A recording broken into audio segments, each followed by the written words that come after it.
Bismillahirrahmanirrahim. Assalamualaikum warahmatullahi wabarakatuh. Sahabat yang beriman, air laut merupakan salah satu bukti kekuasaan Allah Subhanahu wa Ta'ala. Sang Maha Kreatif ini membuat keseimbangan alam begitu mempesona. Khusus untuk air laut, sebagian kita mungkin sering bertanya, mengapa rasanya bisa begitu asin dan berbeda dengan air jenis lain? Sebagian berpikir, andai saja air laut rasa tawar, maka akan lebih bermanfaat untuk dikonsumsi. Karena tidak bisa dipungkiri jika saat ini dunia mengalami krisis air bersih yang layak minum. Banyak sungai yang tercemar dan membuat manusia susah mencari air. Namun pemikiran tersebut tidak benar adanya. Karena Allah Subhanahu wa Ta'ala menciptakan asinnya air laut bukan tanpa alasan. Ada hikmah luar biasa di balik proses alam ini. Bahkan bahaya besar mengintai makhluk ketika rasa air laut tidak asin. Sebenarnya apa yang akan terjadi? Perkara air laut ternyata tidak luput dari pembahasan Allah Subhanahu wa Ta'ala dan sudah tertulis dalam Al-Quran. Ini menjadi bukti bahwa Allah tidak main-main dalam proses penciptaan semua makhluknya. Dan tidaklah sama antara dua laut, yang ini tawar segar, sedap diminum, dan yang lain asin lagi pahit. Dan dari masing-masing laut itu kamu dapat memakan daging yang segar dan kamu dapat mengeluarkan perhiasan yang dapat kamu pakai. Dan pada masing-masingnya kamu lihat kapal-kapal berlayar membelah laut supaya kamu dapat mencari karunia-Nya dan supaya kamu bersyukur. Quran Surat Al-Fatir ayat 12. Salah satu bahaya yang akan menimpa makhluk ketika air laut tidak asin adalah tempat ini akan menjadi pusat dari segala macam bentuk wabah penyakit. Tentu ini akan mengancam keselamatan penduduk dunia, mengingat luas lautan lebih besar dibanding daratan. Mengapa bisa demikian? Salinitas atau kadar garam laut berfungsi untuk mensterilkan air, sehingga mencegah terjadinya pembusukan dan perkembangbiakan penyakit. Kalau tidak demikian, niscaya laut menjadi pusat atau markas yang lebih baik bagi wabah dan penyakit yang menyebar ke seluruh negara dan bangsa.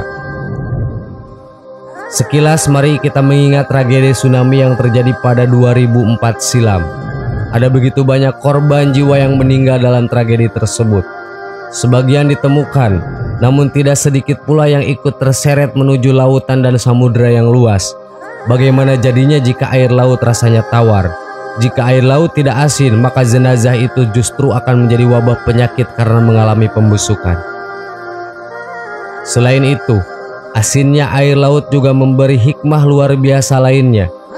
Jika air laut tidak asin, niscaya akan menyulitkan dunia transportasi air.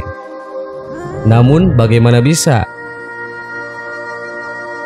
Dan di antara tanda-tanda kebesarannya ialah kapal-kapal yang berlayar di lautan seperti gunung-gunung. Quran Surat Asy-Syura ayat 32.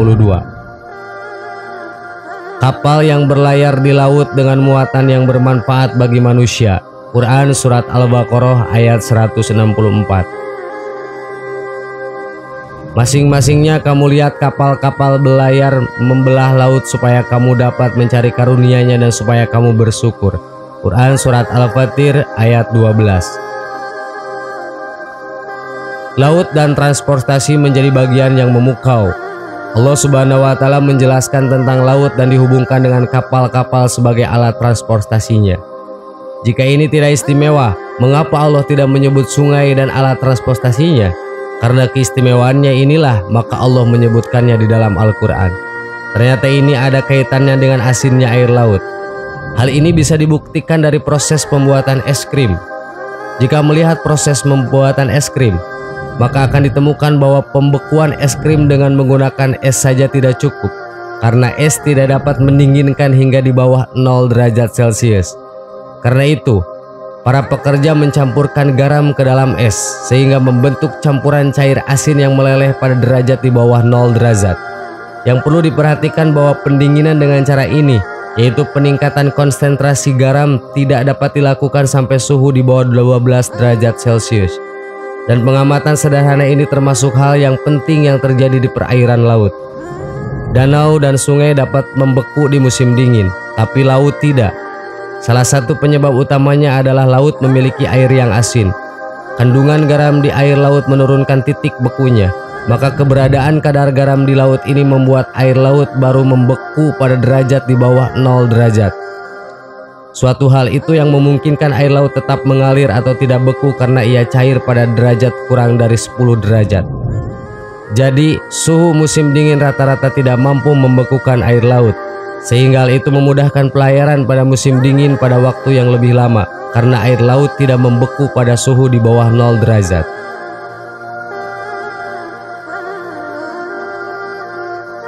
Sahabat yang beriman, tidak satu pun di muka bumi yang diciptakan tanpa hikmah, begitu indah dan tanpa celah. Wallahu a'lam, hanya Allah lah yang pemilik ilmu pengetahuan. Terima kasih atas perhatiannya. Wassalamualaikum warahmatullahi wabarakatuh.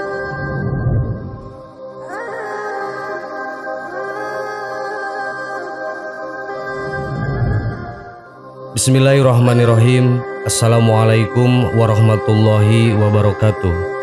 Sahabat yang beriman, ketika seorang muslim menunaikan ibadah haji ataupun umroh, sebagian ada yang mengalami kejadian aneh.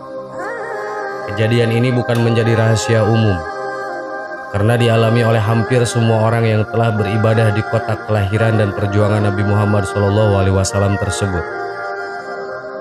Alhasil, banyak yang beranggapan bahwa apa yang dialami oleh seseorang ketika menunaikan ibadah di tanah suci merupakan balasan atas amal yang diperbuatnya di tanah air.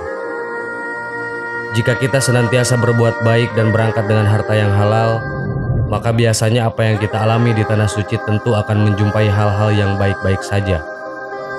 Namun kisah lainnya, seperti dituturkan seorang pembimbing travel umroh di Jakarta, salah satu jamaahnya mengalami kejadian yang bisa dibilang langka, baik di Makkah Al-Mukarramah maupun di Madinah Al-Munawwarah, ataupun di tempat pelaksanaan ritual umroh lainnya. Aurat sang muslimah senantiasa terbuka begitu saja. Bahkan ia mengalami bingung, sebab tak ada angin yang menyingkap pakaiannya, ataupun penyebab lainnya. Karenanya, di sepanjang menjalankan ibadah sunnah itu, muslimah hanya bisa meminta ampun kepada Allah Ta'ala atas kesalahan yang mungkin tak disadarinya. Terus seperti itu hingga ia kembali ke negeri tercinta. Dan beberapa waktu setelah itu, teka-teki misteri kejadian aneh yang dialaminya di tanah suci terbongkar sudah. Sebab berdasarkan penuturan pembimbing umroh itu, keluarga yang membiayai saya umroh ditangkap polisi. Rupanya uang yang digunakan untuk membiayai umroh sang muslimah berasal dari sumber yang tidak halal, yakni dengan cara menipu. Sahabat yang beriman, itulah kisah yang bisa menjadi sebuah pelajaran buat kita.